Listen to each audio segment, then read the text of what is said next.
মানুষটা চুপ করে গেছে, কিচ্ছু বলছে না আর, কারো কিছুতেই আর নাক গলাচ্ছে না। হ্যাঁ, ঠিক আছি বলেই মুচকি হাসি হেসে একটু কাজে আছি বলে সরে যাচ্ছে। খাবারটা মুখে দিচ্ছে না ঠিক মতো, রাতে হয়তো ঘুমায়ও না আগের মতো। সকালে সবার আগেই তাকে বারান্দায় দেখা যাচ্ছে, সারাদিন ঘরের মধ্যে বন্দি হয়েই থাকছে।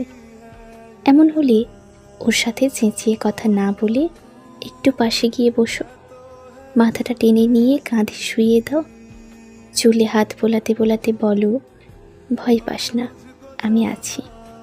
বলতে না চাইলে জিজ্ঞেস করো না কি হয়েছে, শুধু নিশ্চয়তা দাও তুমি পাশে থাকবে। ব্যাস এইটুকু। বিশ্বাস করো, এটুকু পেলেই মানুষটার বেঁচে থাকা সহজ হয়ে যাবে।